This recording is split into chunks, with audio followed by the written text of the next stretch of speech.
Hi friends, welcome to my channel story book by Aradhya. 2 ఏళ్ల పసిపిల్లాడు అనే జాలి కూడా లేకుండా సమయానికి తిండి పెట్టకుండా సాధిస్తూ ఉంటుంది సవతి తల్లి.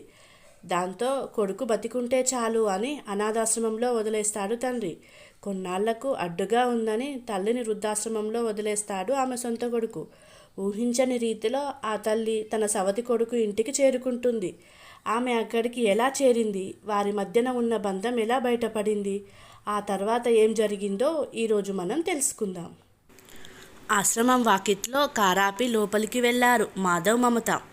ఆశ్రమం మేనేజర్ రండి అని ఆహ్వానించి ఏం కావాలి అని అడిగాడు. మేం త్వరలో అమెరికా వెళ్తున్నాం. మా ఇంట్లో ఇన్నేళ్లుగా ఓ అనాథని ఆదరించి చూసుకున్నాం. ఇప్పుడు ఆమెను మాతో పాటు తీసుకెళ్ళలేం. పాపం ఎక్కడ వదలాలి అని ఆలోచిస్తుంటే మీ ఆశ్రమం గురించి తెలిసి ఇక్కడికి వచ్చాం. మీరు అనుమతిస్తే ఆవిడని ఇక్కడ చేర్చి వెళ్దామనుకుంటున్నాం. అంతేకాదు మీ ఆశ్రమానికి విరాళం ఇద్దామనుకుంటున్నాం కూడా అని మాధవ్ అనగానే, ఆవిడకు ఎవరూ లేరు అంటున్నారు. మా ఆశ్రమం రూల్ అదే, ఎవరూ లేని వారిని ఆదరిస్తాం, చేర్చుకుంటాం. మీరెప్పుడు వచ్చి వదిలి వెళ్ళినా సరే అడ్మిషన్ పేపర్ పూర్తి చేసి ఇవ్వాల్సి ఉంటుంది అంతే అన్నాడు ఆ మేనేజర్. సమస్య తీరిపోయింది, రేపే చేర్పించేద్దాం సరేనా అని మమత అనగానే ఓకే అంటూ మాధవ్, మమత ఇద్దరు మేనేజర్కి ఈ విషయం చెప్పి వచ్చేశారు. మరుసటి రోజు దేవకి పెట్టాబేడా సర్ది ఆశ్రమంలో మాధవ్, మమత వదిలి వెళ్ళారు. ఆశ్రమానికి ఒక 30,000 విరాళం కూడా ఇచ్చి వెళ్ళారు. అమ్మ, మీకేమీ లోటు రాదు, మేమంతా ఉన్నాము నీకు తోడుగా. అక్కడున్న ఆశ్రమవాసులు చెయ్యి కలపగానే విరక్తిగా నవ్వుకుంది దేవకి. దేవకి గదిలో కూర్చొని ఆలోచించసాగింది. ఆశ్రమంలో అందరూ మాధవ్, మమతలను మెచ్చుకున్నారు. ఎంత మంచి మనసు వాళ్ళది. ఒక అనాథను ఒంటరిగా వదలకుండా ఆశ్రమంలో చేర్పించి మరీ విరాళం కూడా ఇచ్చి వెళ్ళారు. వాళ్ళు చల్లగా ఉండాలి అని అందరూ అంటున్నప్పుడు తన మనసు ఎంత విలపించిందో వాళ్ళకేం తెలుసు. ఎలా బ్రతికిన తను ఇలా ఈ వయసులో ఇక్కడ బ్రతకాలని ఆ భగవంతుడు నుదుట రాసి పెట్టాడు. చేసుకున్న వాడికి చేసుకున్నంత. దేవకికి గతమంతా కళ్ళ ముందు మెదిలింది. నరసింహకు పెళ్ళి అయిన 2 ఏళ్లకే భార్య నారమ్మ బాబుకి జన్మనిచ్చి పురిటిలోనే చనిపోయింది. నారమ్మ అంటే నరసింహకు పంచప్రాణాలు. వాళ్ళది చాలా అన్యోన్యమైన దాంపత్యం. ఊరిలో అందరూ ఈడు జోడు బాగుందని తెగ పొగిడేవారు. అందరి దిష్టి తగిలి కాబోలు నారమ్మ అర్ధాయుష్తో పోయింది. నరసింహ బాబు కోసం 2వ పెళ్లి చేసుకోలేదు. నరసింహ తల్లిదండ్రులు చిన్నతనంలోనే పోయారు. దానితో బాబుని పెంచడానికి ఎవరూ లేరు. రాను రాను బాబుని పెంచడం కష్టమైపోయింది నరసింహకు. బంధువులందరూ బాబు కోసమైనా పెళ్లి చేసుకోమని సలహా ఇచ్చేవారు. చివరికి ఎలాగో ఒప్పించి దేవకిని ఇచ్చి పెళ్లి చేశారు. దేవకి కూడా మంచిదే. భర్త మనసుకు తగ్గట్టు నడుచుకునేది. బాబుని బాగానే చూసుకునేది. కానీ తనకు నెల తప్పగానే అందరి సవతి తల్లిలాగానే దేవకి మనసు మారసాగింది. బాబు పట్ల శ్రద్ధ తగ్గింది. భర్తను మౌనంగానే సాధించసాగింది. కావాలనే బాబుకి ఆలస్యంగా పాలు కలిపి ఇవ్వడం, ఏడుస్తున్నా పట్టనట్లు టీవీ చూస్తూ కూర్చునేది. రాను రాను బాబు చిక్కిపోయి బలహీనపడటంతో నరసింహ తట్టుకోలేకపోయాడు. దేవకిని నిలదీసి అడగగానే ఇదే తరుణం అనుకొని, ముందు వాడిని ఎక్కడైనా వదిలిపెట్టి రండి, చూసుకోవడం నా వల్ల కాదు. కాదు కూడదు అంటే నేను విషం తాగి చస్తాను. మీరే బాబును చూసుకోలేదని చిత్రహింసలు పెట్టారని ఉత్తరం రాసి మరీ చస్తాను. తర్వాత మీ ఇష్టం అని దేవకి కోపంగా అరవగానే ఏం చేయాలో అర్థం కాలేదు నరసింహకు. ఆమెను ఇంట్లో నుంచి వెళ్ళగొట్టలేడు. నెలలు నిండిన గర్భిణి. రేపు బాబో పాపో పుడితే బాబుని ఇంకా సాధిస్తుందేమో. బాబు ఎక్కడ ఉన్నా క్షేమంగా ఉంటే చాలు అని నిర్ణయించుకొని భారమైన మనసుతో ఒక అనాథాశ్రమ వాకిట్లో బాబుని వదిలేసి వచ్చాడు నరసింహ. తన గుర్తుగా బాబు మెడలో నారమ్మ, నరసింహుల ఫోటోతో పాటు సొంత ఊర్లో ఎకరం భూమి ఆ బాబు పేరు మీద రాసి, దానికి సంబంధించిన వివరాలు మొత్తం పేపర్లో రాసి లాకెట్ రూపంలో కొడుకు రుద్ర మెడలో వేస్తాడు. తన కొడుకును వదిలేసి ఆ ఊర్లో ఉండటం ఇష్టం లేక విజయవాడకి వెళ్ళిపోయాడు నరసింహ సతీ సమేతంగా. కాలగర్భంలో గతం అప్పుడప్పుడు గుర్తుకు వచ్చిన ఉద్యోగరీత్యా అన్నీ కనుమరుగైపోయాయి నరసింహకు. చిన్న కొడుకు మాధవ్ బాగా చదివి మంచి ఉద్యోగంలో ఉన్నాడు. ప్రేమించి పెళ్లి చేసుకున్నాడు. కోడలు కూడా మంచిదే, కానీ ఈ తరానికి చెందినది. తను చెప్పినట్లు అంతా నడుచుకోవాలనే రకం. ఉద్యోగం చేస్తోంది. మాధవ్ ఆమెకి ఇస్తే ఆడే బొమ్మ. ఎవరినని ఏం లాభం? నోరెత్తకుండా చెప్పినట్లు వింటూ కాలం గడిపితే సరి అని నరసింహ మౌనంగా ఉండేవాడు. దేవకి అప్పుడప్పుడు కోడలిపై నోరు పారేసుకున్న మమత నిర్లక్ష్యంగా నడుచుకునేది. పెద్దవాళ్ళిద్దరికీ గది కేటాయించి అక్కడే అన్ని ఏర్పాట్లు చేసి గది దాటి బయటకి రాకుండా కట్టుదిట్టం చేసింది కోడలు. దానితో నరసింహ మానసిక క్షోభతో చనిపోయాడు. దాంతో దేవకి పరిస్థితి మరింత దిగజారిపోయింది. జీతభత్యం లేని పని మనిషిగా ఆ ఇంట్లో ఉండవలసి వచ్చింది. భర్త ఉన్నప్పుడే కాస్త నయం. ఆయన పోగానే కొడుకు కోడలు అసలు తనను పట్టించుకోలేదు. ఏం చేస్తున్నారో చెప్పరు. అడిగితే అది మీకు అనవసరమని కోడలు కసిరేది. ఇక తను ఏం మాట్లాడగలదు?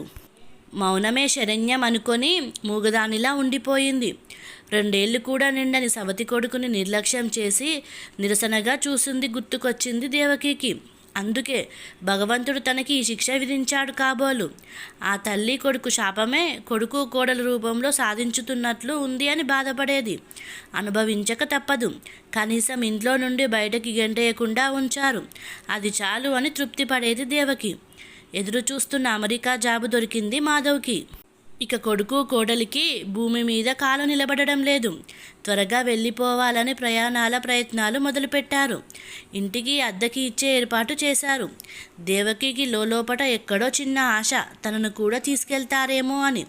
అమెరికాలో ఎవరి పనులు వాళ్ళే చేసుకోవాలి. ఇద్దరూ ఉద్యోగానికి వెళితే మనవరాలిని చూసుకోవడానికి, ఇంటి పని చేయడానికి ఒకరు కావాలి. అందుకోసమైనా నన్ను తీసుకెళ్తారు అని అనుకున్నది. ఒక వారం రోజుల కిందటే తెలిసింది తనను ఒక అనాథాశ్రమంలో వదిలిపెట్టి వెళ్ళిపోతారు అని. నిలదీసి అడిగితే, ఒంటరిగా ఉంటావు, ఈ ఇల్లు నాది, నీకంటూ ఏమున్నది? నిన్ను మేము తీసుకెళ్ళలేము, మేము తిరిగి వచ్చేది కష్టము, అందుకే ఈ ఏర్పాట్లు. పాపని డేకేర్ సెంటర్లో వేస్తాము, మాకేం ఇబ్బంది ఉండదు. అయినా అక్కడి వాతావరణం నీకు పడదు, చూసుకోవడం మా వల్ల కాదు. అందుకే ఈ ఏర్పాట్లు చేస్తున్నాము. ఆ ఆశ్రమానికి కొంత డబ్బు విరాళంగా ఇస్తున్నాము. నీకేమైనా అయితే వాళ్ళు దగ్గరుండి చూసుకుంటారులే, నీకేం ఇబ్బంది ఉండదు. నిర్భయంగా తోటివారితో హాయిగా ఉండొచ్చు అని కొడుకు కోడలు అనగానే నిజంగానే మాటలు రాని మూగదానిలా అయిపోయింది దేవకికి. ఆ రోజు నువ్వు చేసిన పనికి ఈరోజు నువ్వు ఏడుస్తున్నావు అని నా మనసు నన్ను దెప్పి పొడిచినట్లు అనిపిస్తుంది. బాబు రుద్ర, నువ్వెక్కడున్నావో ఏమో, నన్ను క్షమించరా అని మనసులో వేడుకుంది. ఆశ్రమానికి వచ్చి దాదాపు 1 నెల రోజులు అయిపోయింది. అక్కడ అందరూ అభిమానంగా పలకరిస్తున్నారు. వాళ్ళంతా నిజంగా అనాథలు. తను మాత్రం అందరూ ఉండి అనాథగా ఇక్కడ ఉంది. అందరి మనసులోనూ చెప్పుకోలేని బాధలు. పైకి నవ్వుకుంటూ అందరూ కలిసిమెలిసి ఉంటున్నారు. భగవంతుడా, నేను చేసిన తప్పుకి శిక్ష అనుభవిస్తున్నాను. క్షమించమని అడిగే అర్హత లేదు. నేను దూరం చేసుకున్న బాబు వచ్చే జన్మంటూ ఉంటే నాకే పుట్టాలి అని మనసులో విలపిస్తూ అందరితో కలిసిపోయింది దేవకి. సార్ అంటూ ఆశ్రమంలో అడుగుపెట్టారు ఓ జంట. ఒక వ్యక్తి ఎవరు కావాలి అని అడుగుతాడు. ఆశ్రమం మేనేజర్ని కలవాలి ప్లీజ్ అనగానే, రండి లోపలికి అని పిలుచుకొని పోయి మేనేజర్కు పరిచయం చేశాడు ఆ వ్యక్తి. సార్, మేమిద్దరం అనాథాశ్రమంలో పెరిగి చదివి ప్రేమించి పెళ్లి చేసుకున్నాం. మా పేర్లు సంజయ్, సంధ్య. ఇప్పుడు ఉద్యోగరీత్యా ఇక్కడికి వచ్చాం. మా ఇద్దరికి అమ్మా నాన్నల ప్రేమానురాగాలు తెలియవు. అమ్మ ప్రేమ చూడని మాకు ఓ చిన్న ఆశ, మాకు అమ్మ కావాలి. ఆవిడ నీడలో మేము మా పిల్లలు జీవనం సాగించాలి. పెద్దలు ఉన్న ఇంట పిల్లలు పెరిగితే క్రమశిక్షణ అలవడుతుందని మా నమ్మకం. ఎవరూ లేని అనాథలకి ఆశ్రయమిచ్చే మీ దగ్గర నుండి ఓ అమ్మని తీసుకెళ్లాలని వచ్చాం. దయచేసి మాకు ఆ సహాయం చేయండి. ఆవిడ బాధ్యత చివరి వరకు మేమే బాధ్యత వహిస్తామని రాతపూర్వకంగా రాసిస్తాం. ఎవరైనా మాతో రావడానికి సమ్మతిస్తే పంపండి ప్లీజ్ అని ప్రాధేయపడ్డారు. వాళ్ళని ఒక్క క్షణం ఆశ్చర్యంగా చూశాడు మేనేజర్. సాధారణంగా పిల్లలు లేని వారు అనాథాశ్రమం నుండి పిల్లల్ని తెచ్చి పెంచుకుంటారు. కానీ వీళ్ళేమో అమ్మ కావాలి అంటున్నారు. ఈ మధ్య ఆశ్రమంలో చేరిన దేవకి అందరికంటే చిన్నది. అడిగి చూద్దాం, సరేనంటే పంపిద్దాం, లేదంటే వీలు కాదని చెప్దామని ఆలోచిస్తూ లోపలికి వెళ్ళాడు మేనేజర్. దేవకికి ఈ విషయం చెప్పగానే ఏం బదులివ్వాలో అర్థం కాలేదు. కన్న కొడుకే అనాథని చెప్పి ఇక్కడ వదిలి వెళ్ళిపోయాడు. ఇప్పుడు ఈ అనాథకు ఆశ్రయం ఇస్తానంటూ ఓ అనాథ జంట ముందుకొస్తుంది. వాళ్లకు సేవలు చేస్తూ అయినా పాప పరిహారము వెతుక్కుంటాను అని మనసులోనే అనుకొని, సార్ వాళ్ళు సరే అంటే నాకు ఏ అభ్యంతరమూ లేదు అని అనేసింది. దేవకిని వాళ్ళిద్దరికీ పరిచయం చేశాడు మేనేజర్. వాళ్ళిద్దరూ సరే అన్నారు. ఫార్మాలిటీస్ అన్నీ ముగించుకొని కారులో బయలుదేరారు ఆ దంపతులు. కారులో కూర్చున్న దేవకికి తను వెళుతున్నది, తను ఒకనాడు చిన్నపిల్లగాడు అని కూడా చూడకుండా బయటకి వెళ్ళగొట్టిన రుద్ర ఇంటికేనని తెలియదు. కారు నడుపుతున్న బాబుకి తను పిలుచుకు వెళ్తున్నది సవతి తల్లినే అని తెలియదు. ఇద్దరి మనసులు తృప్తిగా ఉన్నాయి ఆ క్షణంలో. అమ్మ, అత్తయ్య అని పిలుస్తూ ఉంటే తన మనసుకు చెప్పలేనంత ఆనందం కలిగింది దేవకికి. కారు వేగంతో పాటు అందరూ మనసులో సంతోషం పరిగెడుతుంది. దేవకి ఆ ఇంట అడుగుపెట్టిన వేళ విశేషం బాగుంది. దేవకి ఆ ఇంట అడుగుపెట్టిన 2 నెలలకు సంధ్య నెల తప్పుతుంది. సంజయ్, సంధ్య దేవకిని చాలా బాగా చూసుకుంటారు. అమ్మ, అత్తయ్య అంటూ ప్రతి విషయం ఆమెకు చెప్పనిదే చెయ్యరు. దేవకి కూడా సంధ్యను కాలు కింద పెట్టకుండా చాలా బాగా చూసుకుంటుంది. ఇది ఏ జన్మ బంధమో, ఏనాటి రుణానుబంధమో ఆ భగవంతుడికే తెలియాలి అని దేవకి నిట్టూర్చింది. కొన్ని నెలలకే సంధ్య పన్నంటి మగబిడ్డకు జన్మనిస్తుంది. ఆ బిడ్డలో అచ్చుగుద్దినట్టు దేవకి భర్త నరసింహం పోలికలుంటాయి. ఇదేంటి, ఈ అబ్బాయి ముఖంలో మా ఆయన పోలికలు ఉన్నాయి అనుకుంటుంది. కొన్ని రోజులకి బాబు బారసాలకి ఇంట్లోనే ఏర్పాటు చేస్తారు. అప్పుడు సంజయ్ చిన్నప్పటి నుండి తన గుర్తుగా తన దగ్గర ఉన్న ఒకే ఒక వస్తువు ఆ లాకెట్ బాబు మెడలో వేస్తాడు సంజయ్. అది చూసిన దేవకికి గతంలో రుద్రకి తండ్రి వేసిన లాకెట్లా ఉందే అనుకొని, బాబు సంజయ్, ఈ లాకెట్ నీకు ఎక్కడిది అని అడుగుతుంది. అమ్మ, ఈ లాకెట్ నా చిన్నప్పుడు అనాథాశ్రమం ముందు ఏడుస్తూ ఉంటే ఆ ఆశ్రమం వార్డెన్ నన్ను లోపలికి తీసుకెళ్లాడట. అప్పుడు ఈ లాకెట్ నా మెడలో ఉండేదని నేను పెద్దయ్యాక నాకు ఇచ్చాడు అని చెప్తాడు. మరి ఈ లాకెట్ నువ్వు ఎప్పుడూ విప్పి చూడలేదా అని అడుగుతుంది. లేదమ్మా, ఈ లాకెట్లో ఏముంది చూడడానికి? లేదు బాబు, ఈ లాకెట్లో నీ జీవితం ఉంది అని దాన్ని విడదీసి చూస్తుంది. అందులో రుద్ర అమ్మా నాన్న ఫోటోలతో పాటు పొలానికి సంబంధించిన వివరాలు, ఊరు, తండ్రి పేరు అన్నీ క్లుప్తంగా రాసి ఉన్నాయి. దేవకి గతంలో జరిగిన విషయాలు మొత్తం సంధ్యకు, సంజయ్కు వివరించి చెప్తుంది. అమ్మా అని దేవకి పాదాభివందనం చేస్తాడు సంజయ్. ఎవరికి ఏం చెందాలో ఆ భగవంతుడు ఎప్పుడో రాసిపెట్టి ఉంటాడు అని చేసిన తప్పుకు చెంపలు వేసుకొని రుద్రని క్షమాపణ అడుగుతుంది. తను చేసిన పాపం ప్రక్షాళన అయ్యిందని దేవకి సంతోషపడుతుంది.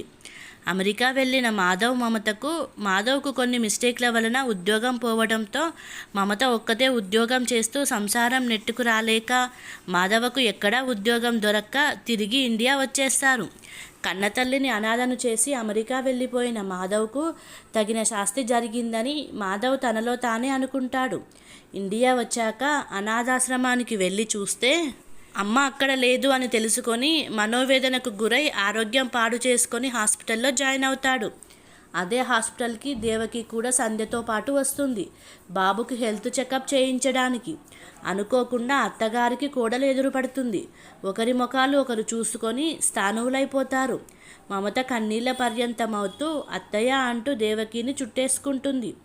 దేవకి గాబరా పడి, ఏమిటి మమత, మీరిక్కడున్నారు, మాధవ్ ఎక్కడా, ఎలా ఉన్నాడు అని ఆరాటంగా అడుగుతుంది. తల్లి ప్రేమ కదా అలాగే ఉంటుంది. ఇదంతా వింటున్న సంధ్యకు ఏమీ అర్థం కాక కొయ్యబారిపోయి చూస్తుంది. మమత విషయం మొత్తం వివరించి చెప్తుంది. అక్కడికి పెద్ద కొడుకు సంజయ్ని పిలిపించి గతంలో ఏం జరిగిందో వివరంగా చెప్తుంది దేవకి. సంజయ్ చాలా సంతోషిస్తాడు. అనాథగా పెరిగిన మాకు ఇప్పుడు అమ్మ, తమ్ముడు, మరదలు, పాప ఉన్నారు, మేము అనాథలం కాము అని చాలా గర్వంగా చెప్పుకుంటాడు. అందరూ కలిసి ఒకే దగ్గర ఉమ్మడి కుటుంబంగా బ్రతకాలని నిర్ణయించుకుంటారు. కథ సమాప్తం. మీకు గనక ఈ కథ నచ్చినట్లయితే ఈ ఛానల్ని సబ్స్క్రైబ్ చేసుకోగలరు. Please subscribe.